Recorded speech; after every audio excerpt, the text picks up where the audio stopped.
Hey guys, this is Benny Ricciardi with rotocurve.com, and I'm here with our DraftKings defense videos for week 14. There are 4 teams who we think are in good spots, all home teams, all big favorites. So let's call up the slideshow and talk about why we like each one. The 4 teams we're going to be looking at this week are the Carolina Panthers at 3,400, Kansas City Chiefs at 3,200, the Denver Broncos at 3,400, and the Green Bay Packers at 3,200. So they're all pretty much in the same price range here for you guys to roll out whichever one you think is best. The first team we're going to talk about is the Carolina Panthers. They're a big favorite at home this week, and they're slated to give up under 20 points against Atlanta. Matt Ryan is a quarterback who has thrown an average of 2 interceptions per game in his last 3, and he has 11 picks in his last 8 games overall. Carolina is a team that's averaging 3 sacks per game and 2.5 turnovers, so I expect to see them put Matt Ryan on his back and also get some turnovers in this game as well. Add that to the fact that they shouldn't give up a lot of points in this game, and all those things together should give them a really nice fantasy score. The next team we're going to talk about is the red-hot Kansas City Chiefs at 3,200. They're a 10-point favorite at home versus San Diego, one of the biggest favorites on the board this week. San Diego's offense has really been struggling lately. They got a lot of pass catchers that are banged up. The running game is basically non-existent, and Phillip Rivers has not looked like the guy we saw throwing for 300 yards a week earlier in the season. The Chiefs' pass D is also one of the best we've had since the return of Sean Smith. They blitz a lot. They create a lot of pressure.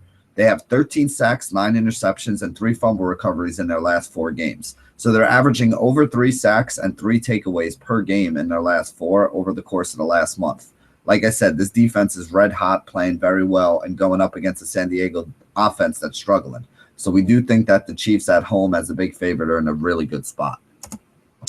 The next defense I want to talk about is the Denver Broncos. They're a touchdown favorite at home this week against Oakland, and they have given up the least amount of fantasy points to the quarterback and wide receiver position. Now, that's not good for Oakland because Oakland's running game hasn't been good lately, and the quarterback and wide receiver, Carr and guys like Cooper and Crabtree on the outside have really been how this offense has been moving the ball. Denver has allowed under 200 yards passing on average per game this season, and going up against a team that likes to pass and needs to pass in order to be successful, I don't think this game is a good matchup for Oakland, who happens to be on the road. This Denver team is averaging over 3.5 sacks per game and 2 turnovers, so I do think they're going to be in a good situation to put up a nice number here against Oakland. The last team we're going to talk about is the Green Bay Packers. They're favored and at home. They face a struggling Dallas offense, and they should have a lead and force Dallas to be pass-heavy. They're averaging 2.5 sacks and 1.5 turnovers while only giving up 18 points per game at home this season.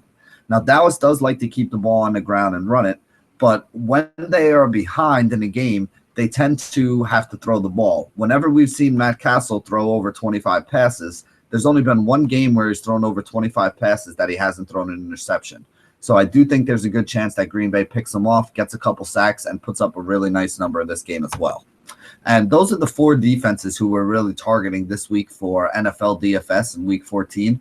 There are some other defenses to look at, but one of the things we like to do is look for defenses who are big favorites and at home, and also have a chance to rack up some scoring opportunities, meaning points, interceptions, maybe even some strip sack fumbles that they could run back for a touchdown, because those things are as important, if not more important, than the number of points you give up. Most teams aren't going to pitch a shutout, so you're not going to get many 10-point bonuses throughout the season. I think it's more important to look and see if you can get those scoring opportunities, and these are some of the teams who we think are in the best spot to get those this week. So thank you guys for joining us here at rotocurve.com. And as always, stay classy, DFS.